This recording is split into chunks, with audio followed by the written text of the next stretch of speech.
everybody. This is Dr. Russ Jones.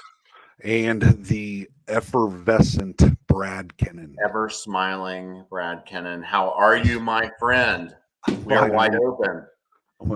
I'm always wide open. Now we are. Now we are. Yes, absolutely.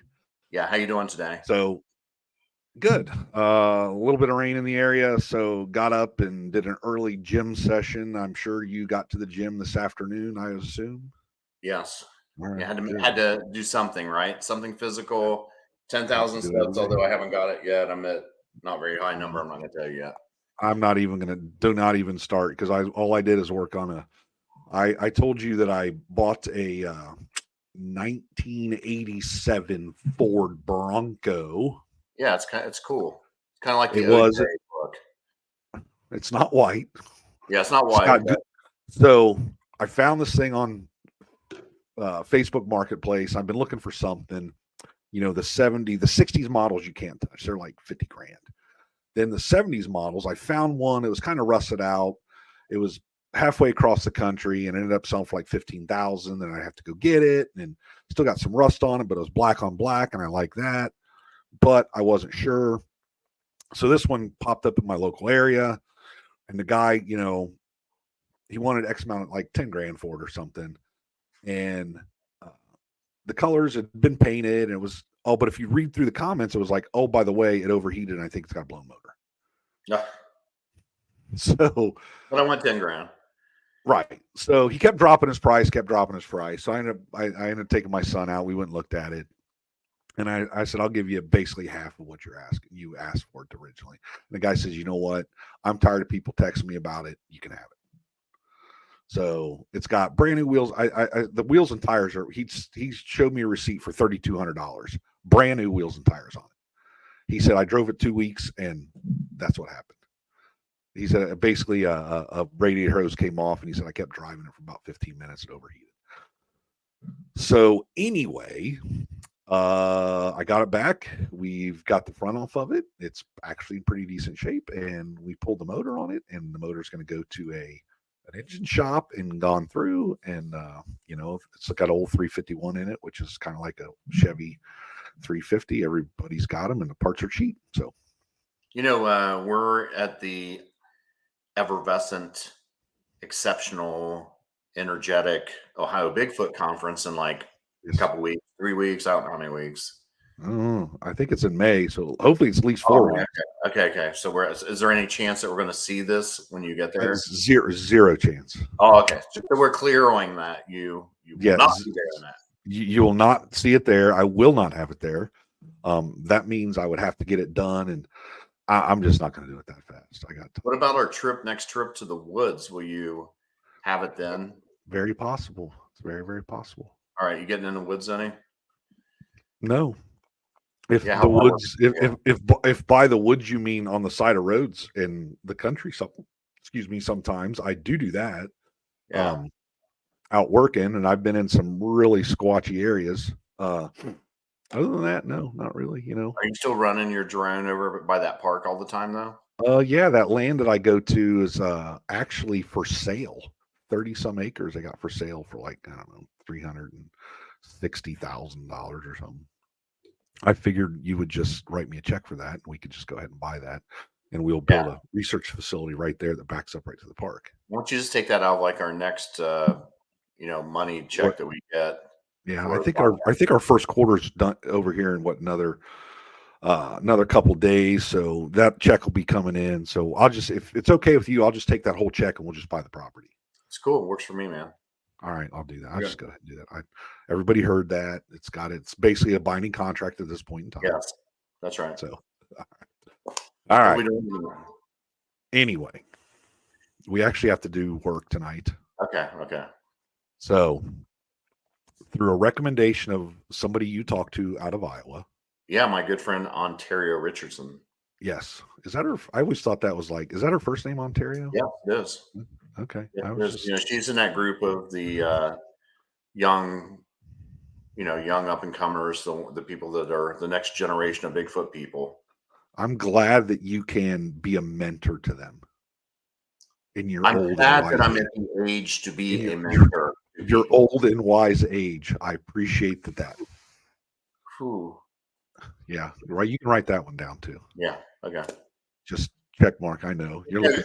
I mean, some of the people, not only have they lately, they've been talking about how you have been really riding me like a freaking show dog these last few episodes. So I'm not sure what that is, whether, where I'm working a lot and maybe I'm not getting enough sleep, but you've been taking advantage and riding me like a show dog. Well, you got to take them when you can get them. Okay, Anyway, on Ontario's recommendation, yeah, you contacted a gentleman off the West Coast. So this is very early for him doing this podcast. Yeah. So we appreciate that. Yeah. We're going to go ahead and welcome Jonathan Easley to the program of the Western Bigfoot Exploration. Is that I know it's a YouTube channel. Is it a group? What exactly is that? Western Bigfoot Exploration is just a channel that I made on YouTube a few years ago when I wanted to share all my experiences and kind of just the way I see things. Sure. See the Bigfoot world, the places I go. I bring you along on the adventures. And if I record anything, I try to go into thorough detail about it. So in the future, it really helps me out too, because documenting all this stuff more than your average Joe, your average researcher does. People go out there with, cameras and recorders and all that stuff. And but a lot of that stuff gets kind of tossed aside. Maybe that you get some iffy sounds, that you don't know you really if it's really anything. I end up kind of compiling all that and using it to tell the story. So, it's neat in the sense for me that it keeps a log of all my adventures. Well, that is great, because you are correct. You go out in the woods all the time and you may have an experience, but not everybody has a GoPro. Not everybody has a mic or things like that they can record. And there's many, many times that we've been in the woods that we wish we recorded. Is your mic muted by any chance? Mine's muted while I was not talking. Okay. All right. I just wondered, because that's okay. I was like, I might have like a kid scream in the distance or something like that, and I don't want it to go off while you're talking. Yeah, we don't care. We had him a call on the freaking background screaming every 30 seconds on one episode, so we can take a couple kids in the background. Yeah, we've been in trouble with YouTube twice, and in trouble with our boss Doug Hychek like a couple times, because he's like, "Hey, you got that bird on there? You got to stop! You can't let that bird go." Right. I get it. Yeah. So anyway, no, you're fine. That's great that you actually do recordings and you do have equipment that you actually take the time to do that. So, and I would assume that's on your channel, the Western Bigfoot Exploration. So if somebody goes to your channel and they look at some of your videos, which I'm sure you don't have all your encounters and everything up there, what are people going to see? I mean, what's something interesting? People love stories and interaction. Yeah. So over the course of the years, you go, when you first start in this subject, you go down this Bigfoot wormhole and you try to weed out what's real to you and what's not. The crazies from the people that, you really think are telling the truth, you could say. Sure. Well, what I did over the course of years, I started going to these places, started meeting with these people. And it was really neat to do that. But aside from that, it was neat to show other people what I think is real and important. So if you go to my channel, you'll see a lot of like Bluff Creek stuff, because one of my favorite things about Bigfoot in general is just everything around Humboldt and the Patterson-Gimlin film. And it's like, I mean, you'll never stop learning more stories about it and more of the people from back then and also now that were involved with it.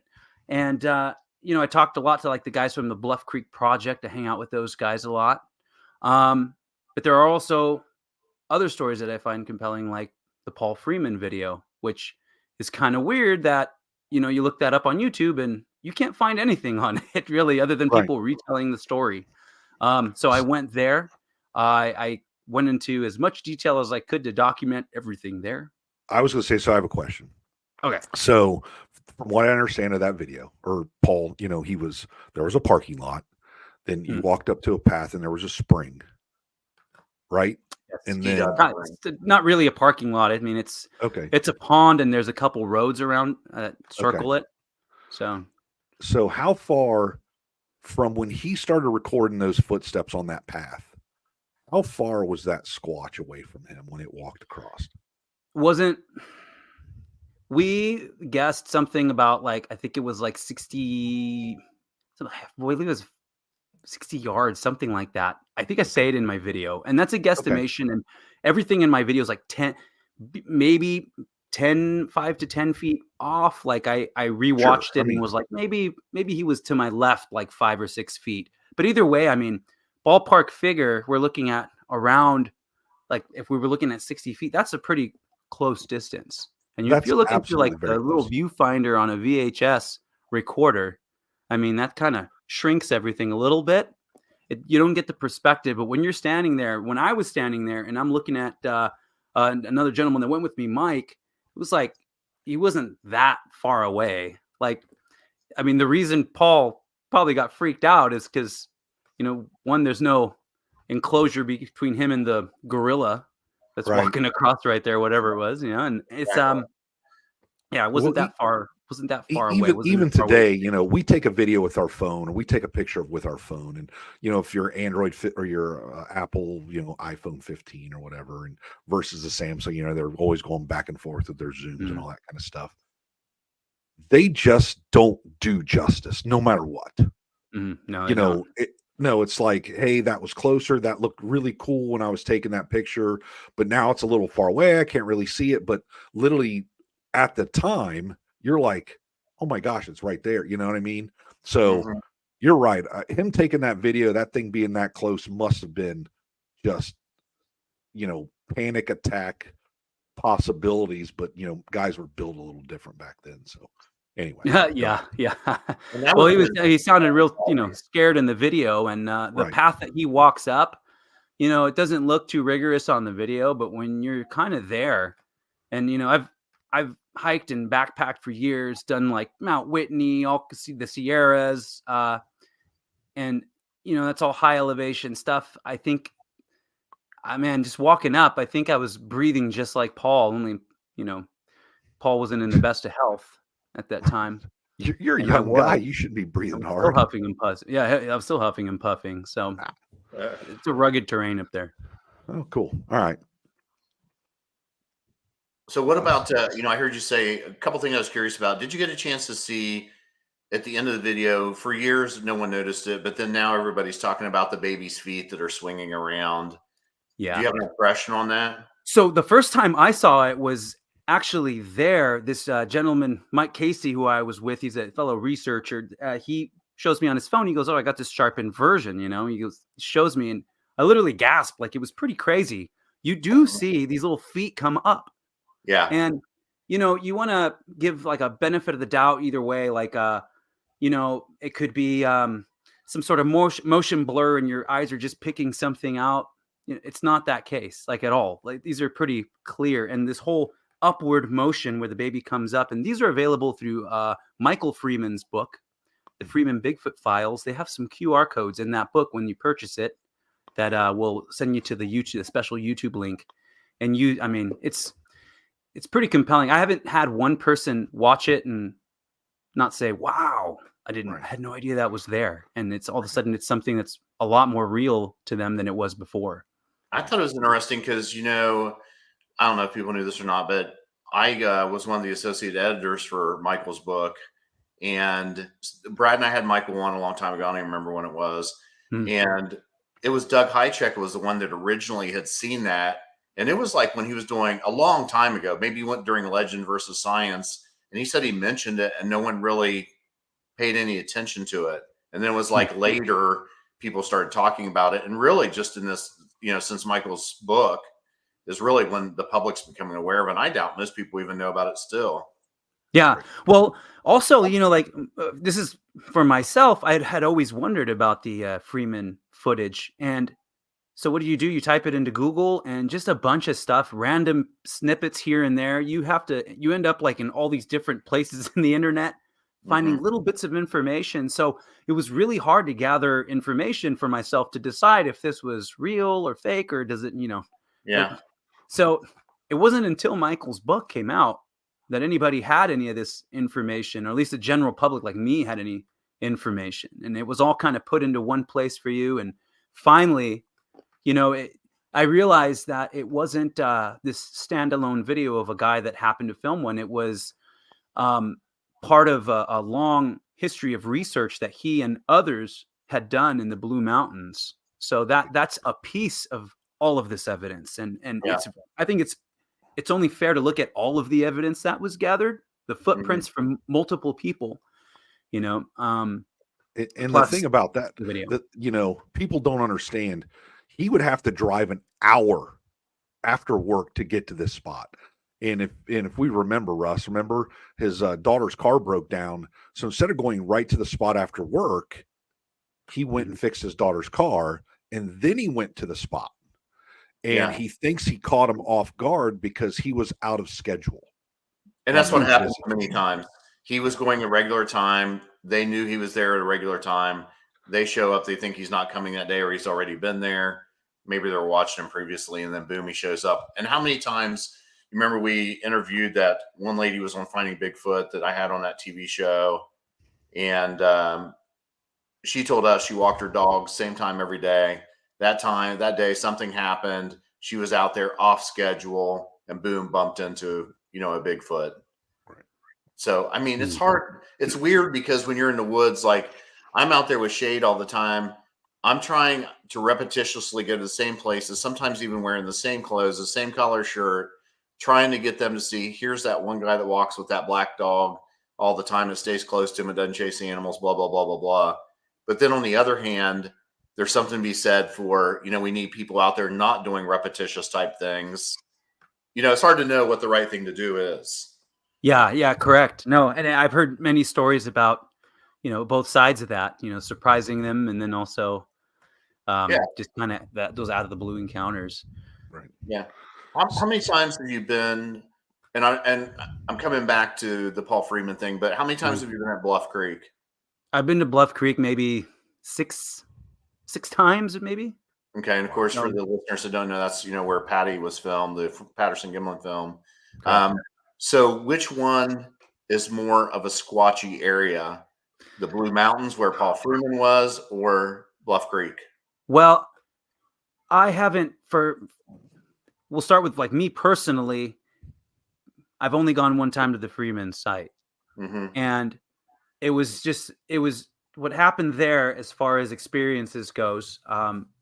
Is that I heard a couple questionable maybe wood knocks, which a couple of them recorded while I was filming, and I tried to enhance the sound as I'm recording, and you can kind of hear these like baseball bat on the tree sounds, right? But once again, those are anomalous. I don't know what made that, but it just sounded really loud at a time when the forest was not doing that. So that night we also saw a bear that I kind of chased, and it ran up a tree, and I chased it and filmed it on my therm, filmed deer. I saw a mountain lion for the first time in the wilderness twice, the same one, all in one night.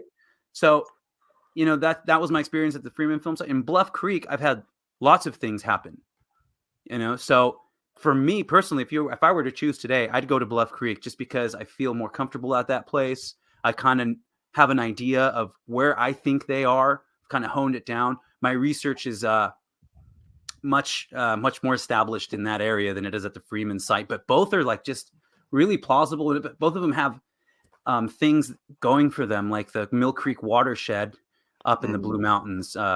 That's a place where like no one goes into. It's just this isolated place that's completely protected, where something like a Bigfoot could live there its entire life and never be seen. Right. And Bluff Creek again is like, you do have constant stories of activity. And I've experienced things there, and you have this long history. So both places have a lot going for them. But me personally, I'd go to Bluff Creek. I don't think that the public knows that, like Brad said earlier, they don't know the whole story of like what Freeman did to get that video. They just look at the video, and to them, they're saying, is it real? Is it not real? And they don't realize that how active the 70s were in that Mill Creek watershed. I don't remember. Cliff would have to be one to say, but I mean, dozens of tracks came out of there in that time frame. A lot of sightings. Even that one patient of mine, if you've listened to Cliff's one of his recent episodes, I had this lady that came to see me in West Virginia because of Bigfoot as a patient, and she was from there, and it was actually some track that he just put up in his museum. Was the first time that anybody had ever seen actual pictures of the tracks in the ground and stuff. And there's a lot happening back then at that time. Wow. It's funny. I also had a patient. For those, I guess I haven't said it yet today, or have I? I'm an MRI tech, which, I'm seeing people every 45 minutes and making small talk with them. So it was actually one of my coworkers that spoke to this gentleman, and he made some reference about Bigfoot, and they kind of went, "Oh, did you see one?" And he goes, "Well," I started laughing, and he was like, I kind of did one day. And they're like, "Well, one of our coworkers is going to want to talk to you." Gave me his number, and sure enough, it was right there in the Blues. As the crow flies, I think it was like 10 miles from the Freeman site. And this happened in 17 years ago. So, yeah. So it's like, it's pretty, I mean, that's one of those reports that come out of the kind of fall from the sky. So what did he say? What was the story? What was the story? Oh, his story was that he was out elk hunting, walking alongside the road, and he noticed a really dark spot, and he kind of glanced at it and said, thought the rock or stump, whatever it was, moved a little bit. So he stopped and did a kind of stare off with it. And I guess the Sasquatch thought that it lost the stare off, and it stood up and walked away. And he said he was just gasped and completely dumbfounded and could not believe what he was looking at, and just froze and watched it walk away. And, that happened to him a long time ago. And the enthusiasm in his voice was as if it happened this morning, Yeah. You can never tell those people. You'll hear all the time from the witnesses that they're so firm. I don't care if you believe me or you don't believe me. I'm just telling you what I saw. I mean? And they're so adamant about, this is what I saw. I think there's some interesting things that I'm visiting on, whether or not there's some like generational adaptation through DNA that, somehow we may see things, through our genetic memory, so to speak. And I'm interested in that stuff, but it just doesn't explain all the particulars that you see in these circumstances, I don't think. Yeah, no, that's strange. Everybody, then you talk to different witnesses, and, you learn a little bit about their personality when you talk to them. When I do talk to a witness, I try to learn a little bit more of a background about them. Like if they're telling me about their encounter, I'll ask them, "What were you doing that morning? What'd you have for breakfast?" Just stuff to kind of get more of a read on who they are, their body language, their mentality. And, sometimes we get these people who are like no personality, totally serious, but they're telling you this crazy story about them seeing something in the woods, and it's not something you learn, that it's not something that they tell people. It's not something that they regularly do. And this particular gentleman came off that way, so. It's interesting. I had not thought about it, Brad, until I don't even know that I told you. And of course, you and I talk all the time. So I had always wondered what it would be like if I was able to go through hypnotism to go back and experience my things that happened when I was a youth, in particular the day I found the footprints so clearly that were fresh, that the Bigfoot had been right there. Another time when one was screaming at me very closely when I was fishing. Well, this is probably it was sometime last year. There was a lady that I came to know. It's a PhD and does therapy and counseling and stuff, but she also does hypnotism. So I did it just to experience what it might have been like. And I can't say that I don't think I was really hypnotized. I mean, I was conscious. To me, I felt relaxed or something. But it's kind of what Jonathan was saying, about trying to make people think about that day. I always think about what happened right when I got to that area on that mountainside and what it looks like. But in reality, she was like, "Okay, where were you walking from when all this started?" And that was the first time it made me think about, this was the way I was walking in, and this is when it must have seen me, and that's when it left. And so it gave me some things to consider. And I do think that that's, a lot of times when you're interviewing, whether it's a patient and you're getting ready to see them, if you come in and you say, "Hey, how often you having migraines and what's bringing them on. Are you taking a diet? You know, like, but if you take time to say, you know, how's your life going? What's going on? And take a few minutes just to get to them, know them as a person, that sometimes they can loosen up a little bit and maybe be more comfortable, especially telling something like a Bigfoot story. Right. I think most of them, Yeah. you said, Jonathan, they're like, oh, yeah, maybe I saw one. Yeah, kind of. You know, because who wants to go through that whole thing, right? Yeah, yeah. Plus, you know, I it's one of those like dip your toe in the water kind of things where some people throw it out there, Yeah. you know, and they see how it's received, and if it's received positively, maybe they'll start talking, but if not, they'll kind of shut down. And I've seen that. I've seen that happen. You know, I know So- that you. Go ahead, Brad. I'm sorry. No, I was going to say, so we know you've had encounters, right? You got to have an encounter. I mean, you're out there with the thermal and stuff. Have you ever, you know, can you tell us about that? Yeah. Well, let's see. I've had a couple really compelling encounters. One of them was a sighting that I had in 2015. And I guess I'll start with that one because that's kind of what started me. And this is a really funny correlation with holding thermal imagers for your first time and people having sightings, because as soon as I started telling this story to a guy named Barcatino, he's just like shaking his head, and he goes, same thing, dude. He goes, I literally had never used my therm, and I put it up to my eye for the first time while I was taking a leak at night, and that's when he had his first sighting. And so I actually had that a poster of his thermal image on my wall for years. Oh yeah, some guy made. I don't know who made that for him, but it looks really cool. And he said it's almost pretty much identical to what he saw, and that's the encounter I'm talking about. Right. And this was my first weekend holding a thermal imager that was given to me somebody had let me use it, and they weren't very. They were like, "Go ahead, man. You know, if you're gonna use it all night, do your thing. You know, just keep your eyes open."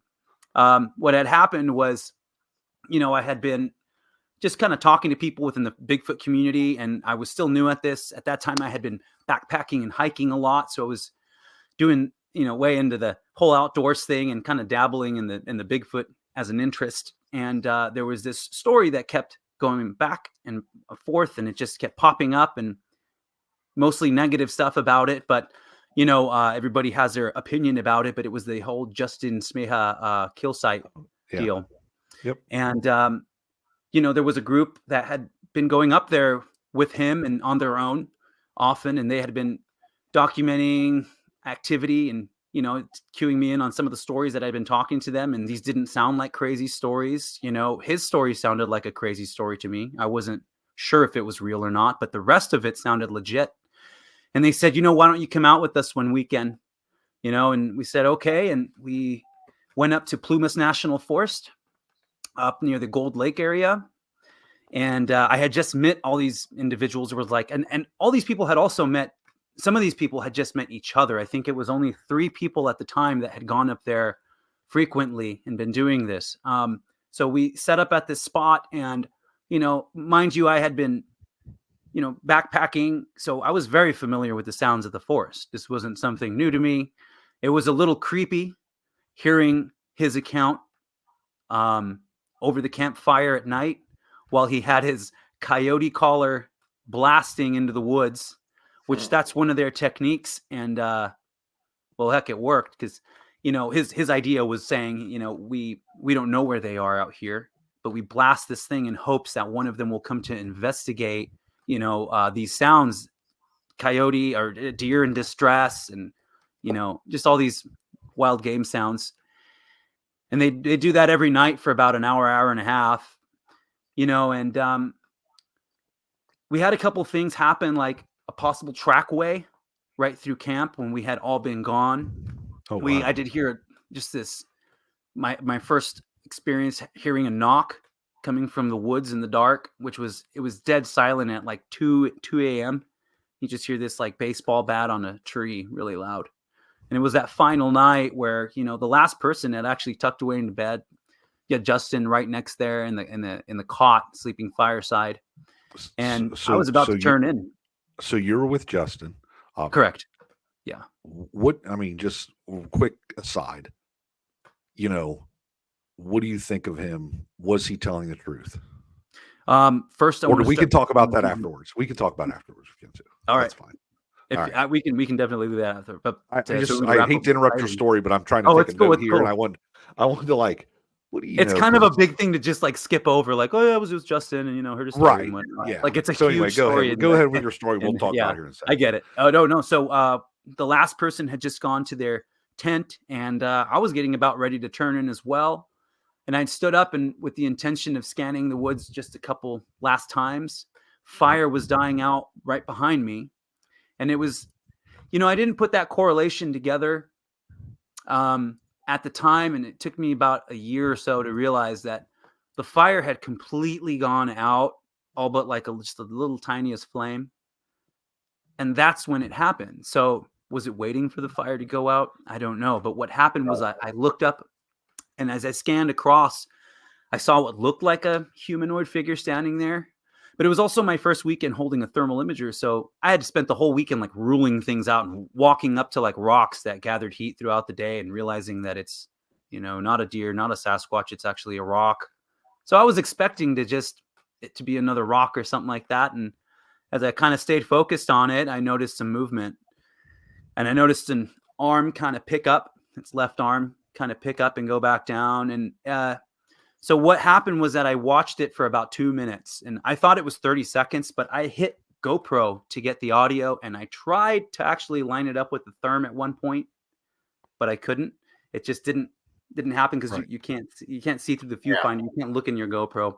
So this guy whatever it was standing there, and I can see its arms, and then it looked like it was trying to take a step to its left, and I got the impression that it was trying to walk across the ridge far behind camp from one side to the other, and that I had kind of interrupted it by looking in its direction, and so it kept trying to take this little step to its left, kind of waiting for me to look away. I assumed that I was looking at it through a therm. It didn't know that. And after a couple minutes, it finally gave up, I guess, and walked to its right down this very steep ridge. And then I can actually hear it crunch, crunch, crunch, crunch. Now, I didn't keep this to myself. I tried to wake Justin up, and he's a very heavy sleeper. So I resorted to kicks in the ribs. Now, everybody has their own reaction to their sighting. I hear some people, they were just slightly surprised. Some people very serious. Some people chased it. I went into a full-blown panic attack because these things weren't 100% real to me. And I had never experienced, it's like, I always say, it's always like a little embarrassed to explain this, but I got just another level of scared that I haven't gotten, shaking, almost like a panic attack the entire time. While I'm trying to wake up Justin, once he woke up, he says, just keep your eyes on it. I go, take the therm, look at it too. He goes, no, just keep your eyes on it. I go, okay. And that's when I saw it walk off and walk down the side there. So that was my very unprepared, this was also my first like expedition with guys. Sure. So, and these people I had just met. So it was like the awkwardest thing. I knew one person and from previous that I had been chatting with online. And I mean, I didn't sleep I must have gotten 30 minutes of sleep that night or something like that. And these guys woke up and they're like, you don't look right, man. Like right off the bat, what happened to you? And I'm like, I just started telling them, I said, dude, I saw one of these things. They go, what are you talking about? And I started explaining, and so it was like, it's not that you're never ready for the sighting that you have, I guess, unless you're I'm right nowadays, I'm just trying to be as prepared as I can for that to happen again. I'm waiting for that one moment. I always got my camera ready, my phone ready, but I kind of live in regret that I wasn't able to gather anything from that other than we all live in regret, because I've had some sightings, and literally, if I would have had a dash cam, which I have literally one in a box sitting next to my chair, if I would have just installed it in my truck when I was driving down the street going to work one morning, I literally would have had, a sighting of a Bigfoot walking across the road.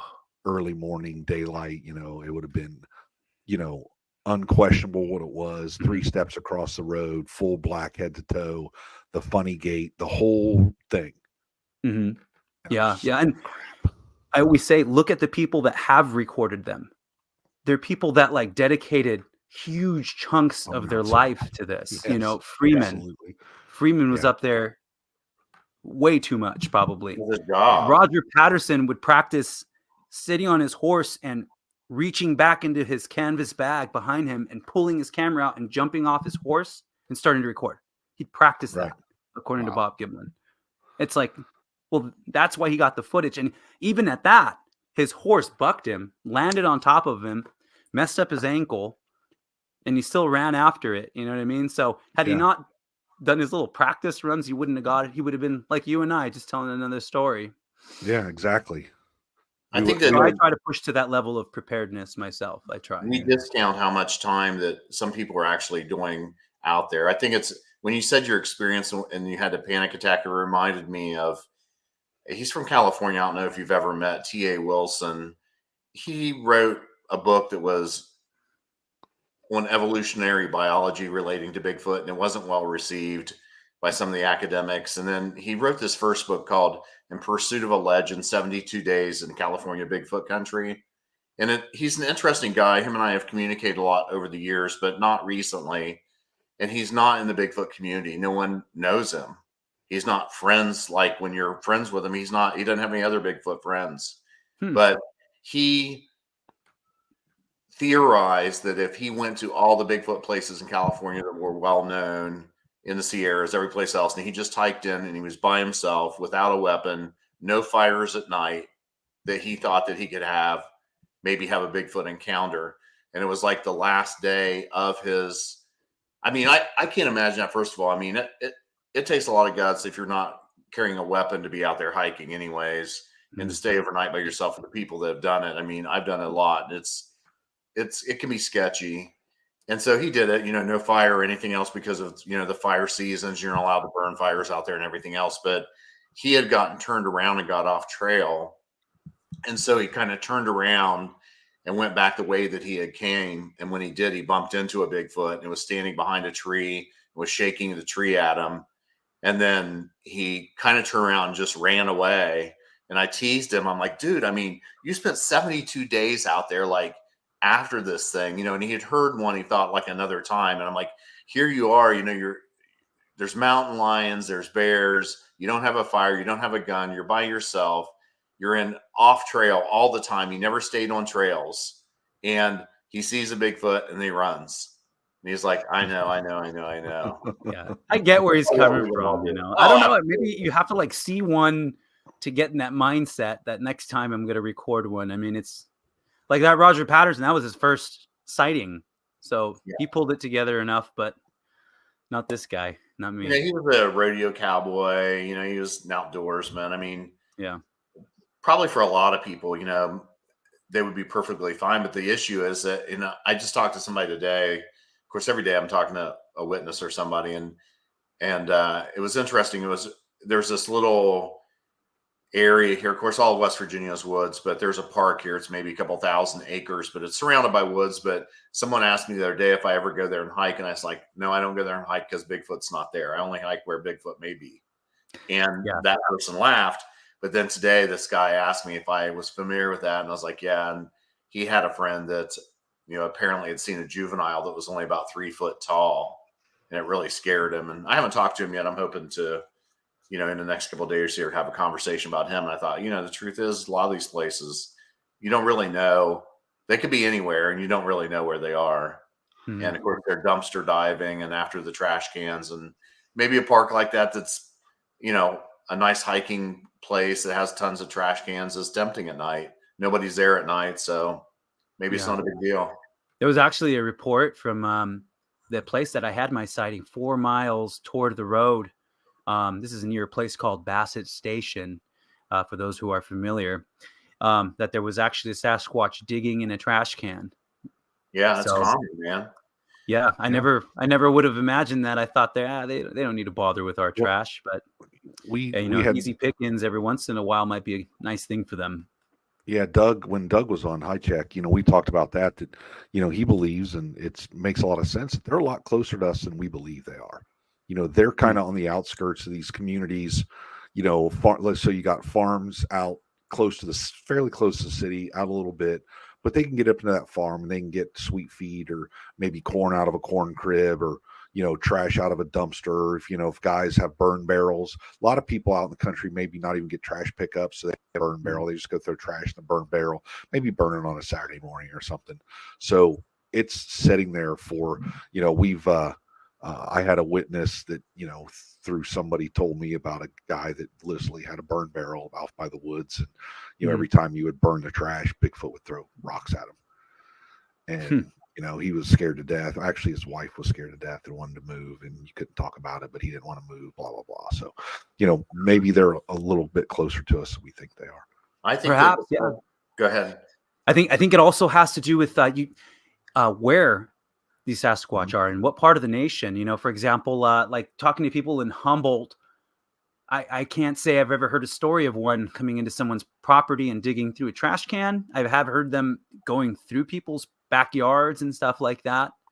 But a place like, let's say Iowa, where Ontario is out, she thinks that they're passing through a river system from one place to another. And in that situation, you're trying to quickly move through, and you're in a limited area, you might make use of things that you find, like you said. You know what I mean? So I'm just saying there might be a difference in their behaviors depending on what kind of environment they're in, depending on what place in the nation. Yeah, absolutely.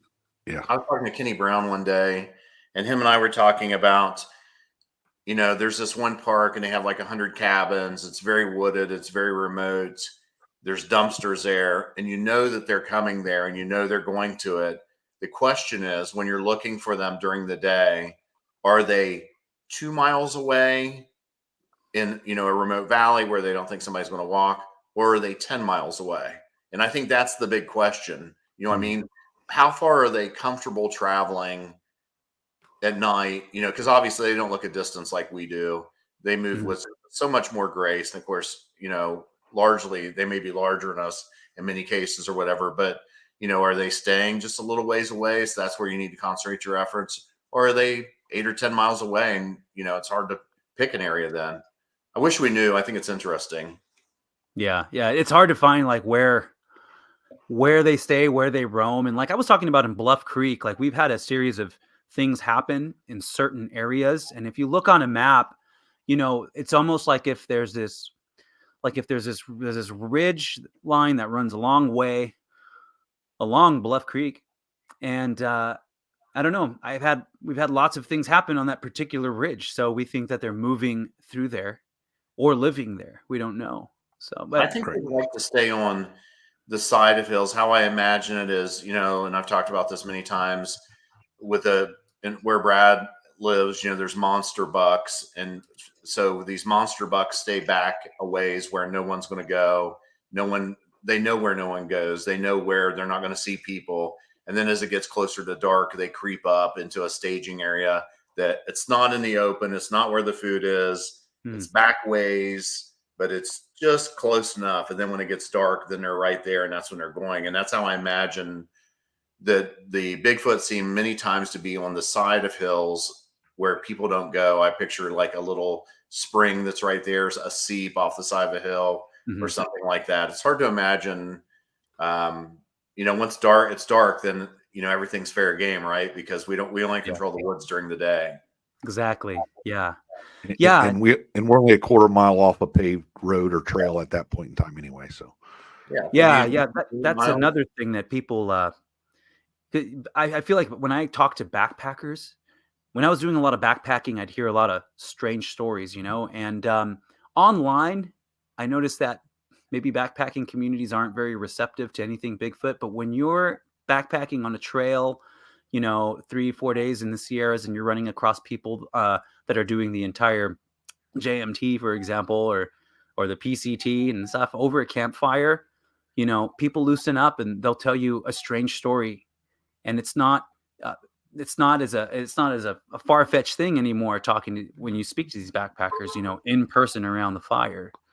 And what backpackers understand that I noticed is that, there'll be a trail through 100 miles of square block of wilderness. That doesn't mean that area is by any means explored. you're talking a few feet off every side of the trail that maybe people have ventured. That trail is the only place that people have gone, and you can look out both ways as far as the horizon, and that's all technically undocumented other than through like satellite. You don't Right. know if there's a little stream down there, a creek, and as far as like Humboldt goes, it's like the movie Predator. The jungle is just so thick there. I mean, you were in the Sierra Nevadas, which is, Ron Moorhead had the Sierra Sounds come out of there. Mhm. I mean, it's a very remote region. Did you ever have anything happen when you were hiking, but you weren't necessarily Bigfooting? Actually, I have this, like, I don't even really mention it, but I one time saw something out of the corner of my eye in a place called Redwood Canyon in the Kings Canyon National Park. It's actually where Sequoia and Kings Canyon merge up. And it was just something out of the corner of my eye that I couldn't. You see it and it flashes in your mind, and you're like, "Did I just see what I saw?" you know. And till this day, I kind of still leaves me scratching my head. It looked like something walking, and then in the same place, me and my wife heard these vocalizations, and this is a couple years later. So at that point, I was like, okay, I went to the ranger station and found out how many permits were issued to backpackers, and it was 2. And they weren't anywhere near that area because we had actually passed those 2 that were exiting that day. And he was like, why? Well, why are you curious about it? And I was like, I heard something a little weird, which sounded like 2 whoops, loud whoops come from that area. That was people don't understand. I've been to Sequoia one time, and I saw General Sherman and all that. They got the big tree that's down and it's hollowed out, what they used to use for a barn or something, I think. But when you're coming off the mountain and you're looking over Sequoia National Forest, it's just trees. And then you get up to one of those sequoias, and this tree is unbelievably big. So when you're coming off that ridge, off the hillside, as you're driving, and you can look down over the Sequoia Valley, and then you just think these trees are literally 200 feet tall. And you can't really distinguish that they're not just a normal tree until you actually get there. So Correct. I'm going to just throw it out there. If people have never been to Sequoia National Forest, it is unbelievable. It's literally like, hey, here's a tree. Oh, yeah, that tree's 100 yards away, and the first branch is 300 feet in the air, and it literally looks like a pine tree. And you're like, that's insane. This particular place, Redwood Canyon, is actually the largest redwood grove in the world. And you walk through there, and it's like the boulders are the size of houses. The trees are gigantic, and you feel like Honey, I Shrunk the Hikers. It really messes your perspective up after a while because you lose track of how big things are supposed to be. It was a weird feeling, but nice place. Yeah. Right. Like I said, if anybody gets a chance, go out there, see it, because it was, I still remember that. And I went probably 20 years ago, and it was just unfreaking believable. I still remember that trip. So anyway. Yeah. And lots of Bigfoot reports there. Yeah. There are a lot of well-documented things, the Mineral King screams. I went to Mineral King to research there. I didn't hear or find anything, but those were really compelling. So it's a really squatchy place. Jonathan, what's the best story that you've heard? I mean, you've investigated a lot of the reports, a lot of the areas that are popular or well-known historically. Is there a particular favorite report that you've had that you've heard? There was one I talked to a substitute teacher in Porterville. He was a substitute at the local college, trying to get in there. And he had noticed a Bigfoot sticker on my car outside of Big 5 when I stopped to buy something last minute there before heading up to the mountains. And he tells me the story. And it's just his body language. We talked about how you can read a person. Yeah. His body language was just he's just telling this crazy story that he's kind of reluctant to tell, but someone's really interested in it. And he's telling me this story about something. He was driving up on the roads, kind of exploring the area, and this thing came barreling down the hillside that he thought was a bear chasing something, but he noticed it was upright. Then when it landed on its front, on its hands, almost on its knuckles, he said, and then caught itself with its feet and then stood up and ran. So it went like on all fours for just a second. And I don't know, I always think back to that. Try to look at Patty and other, the Freeman one, and I'm like, do these things ever walk on all fours? There's the Justin Smea's partner that was there. They both described the little ones on all fours, standing up, running, and then going back on all fours.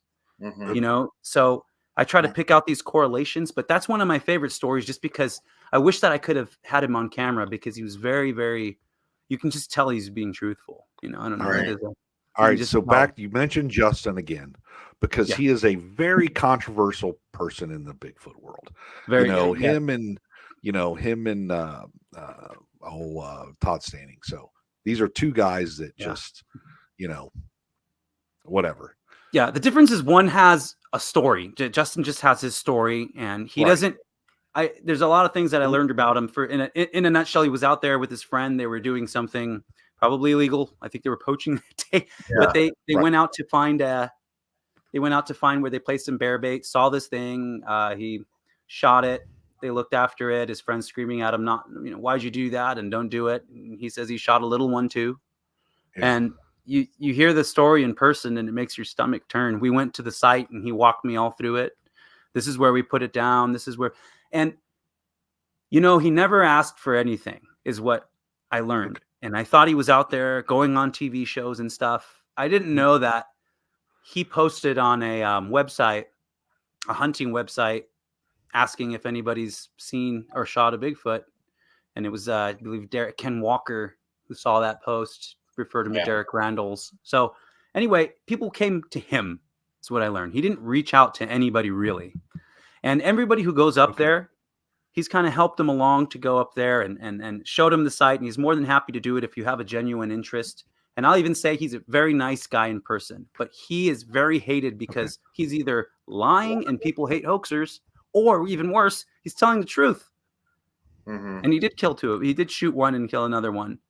But he tells this story because he realized how big of a thing Bigfoot is to a lot of people, and he knows they're real. And when Bart got his Sierra thermal footage, he was there, and I didn't think of this, but he had the same reaction as when I had my sighting. He was just like, okay, cool. Well, let's keep it going. And he just stayed in I think he went almost back to sleep when Bart recorded was recording his thermal footage. And the other two guys were freaking out. So, I'll say I do believe his story. Okay. And, I say that with a big reluctance, but I do, and I think he's real. I think that's what people want to know. If you go up there yourself and meet him and go through it, you probably will too.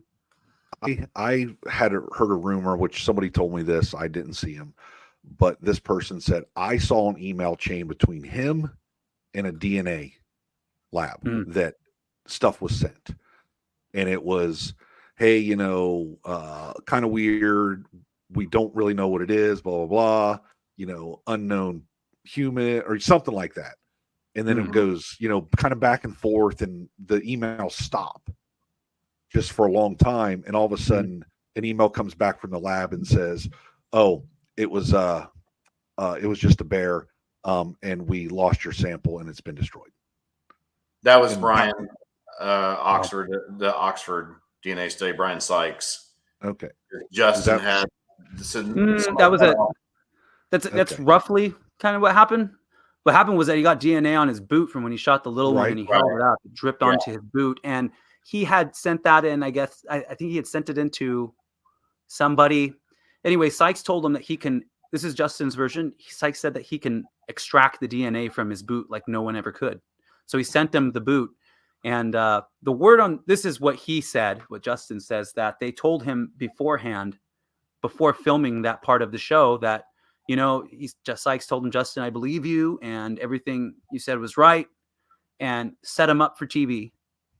And then said, sorry, we didn't get any DNA from it, and we don't know what you're talking about. And so he actually went into like tears because he's like, he had this thing in his chest. He had the proof.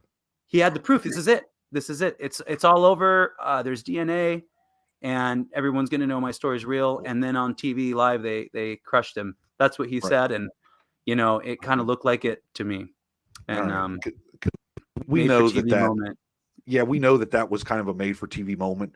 So the actual true science behind the DNA was kind of this rush thing, you know, for a TV show.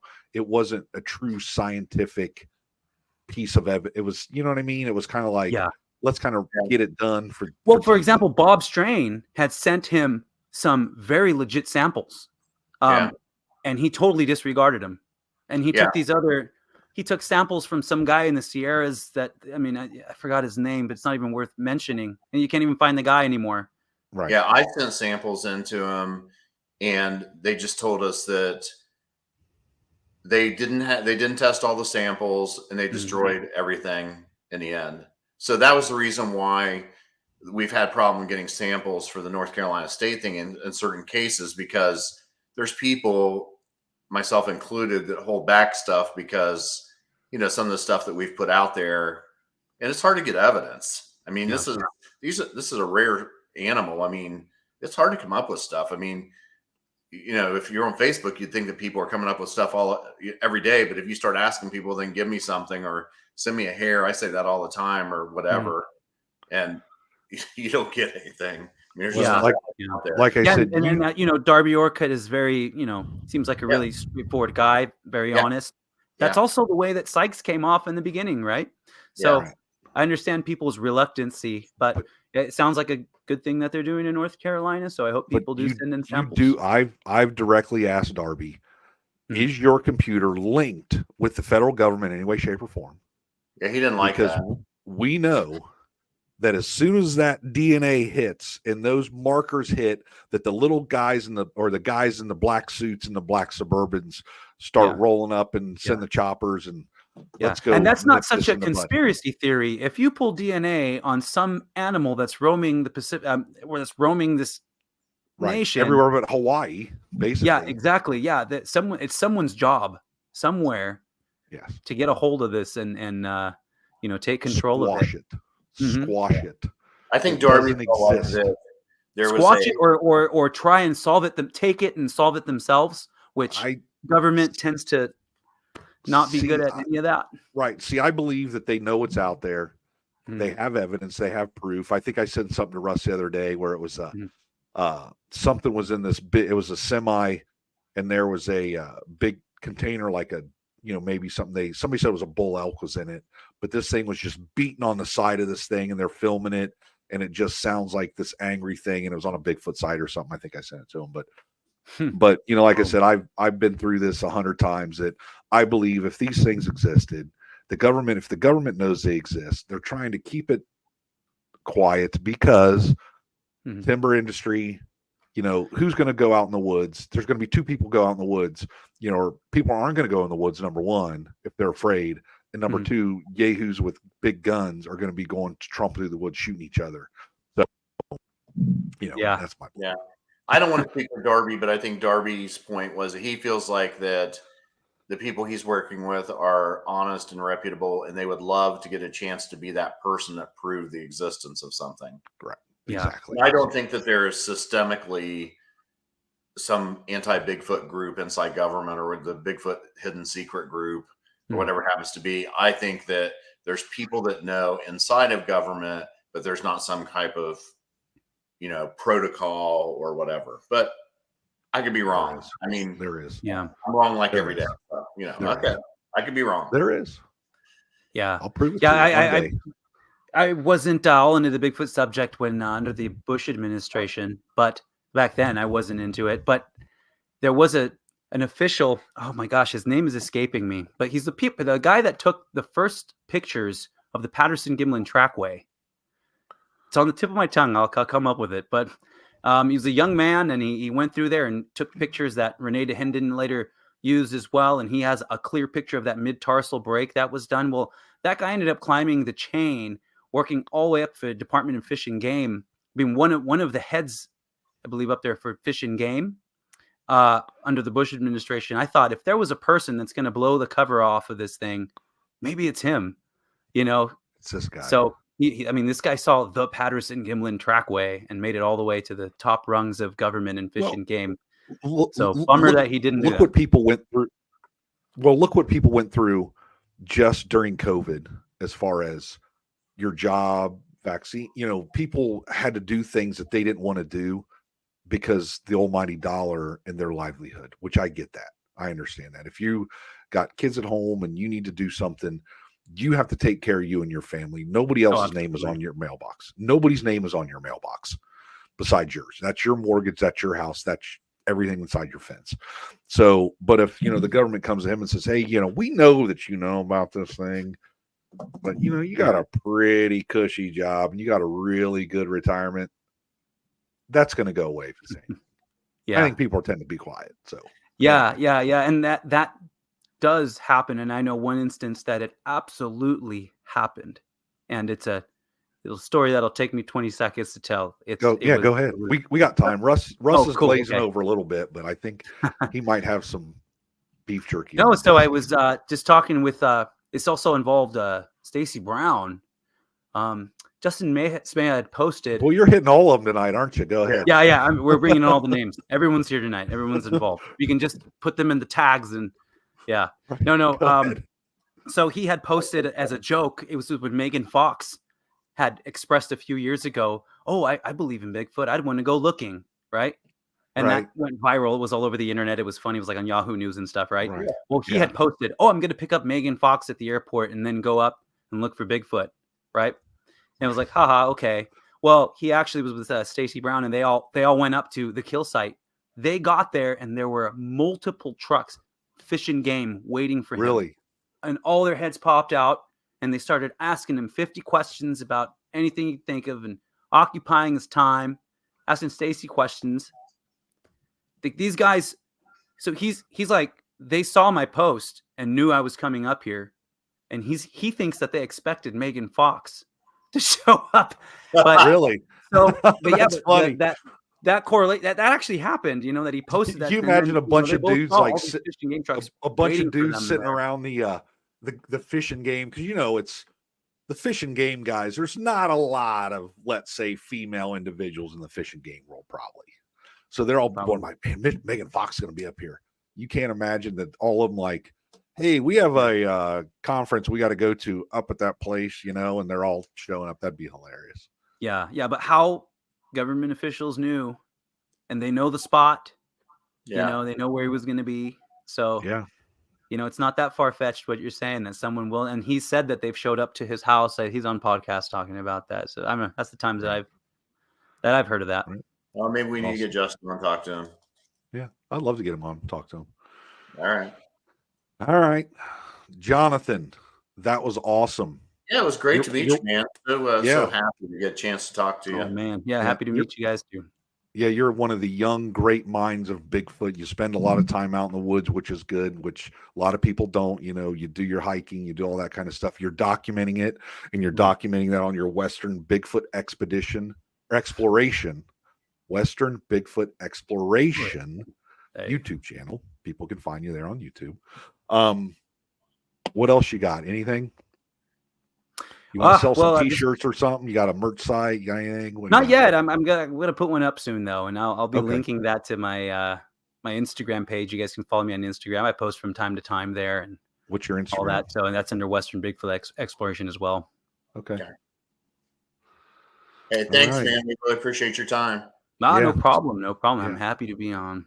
Awesome, man. I appreciate it. All right. Later. Well, once again, one of the young, great minds. It was nice to talk to somebody that's actually younger than us. That's we were now, bro. I was going to say we were that young one day. Yeah. At one point in our lives. Yeah. So I think 16, 17 years ago, I was about 36 when I started doing this. So yeah. So it seems like a forever ago. That was a lifetime ago for me. So yeah. Anyway, BigfootDoc.com. Love to hear his stories. We had somebody send you an email suggesting a couple of people they wanted to have us on. Yep. I've scheduled one already, and I'm in the process of the other one. So that gentleman, I think he sent us some stuff before, and we appreciate that. So I did respond, and I told him we pass it on. So if Yeah, you have why- somebody you want us to reach out Yep. to, send us a note. Yeah, wideopenresearch@gmail.com, Wide Open Research on Instagram. There you go. We're West everywhere. Virginia Bigfoot. Yep, Untold Radio Network. All right, my brother. It's Like, subscribe. good to see you, and Right. thanks everybody. Yep, we're out of here. Later.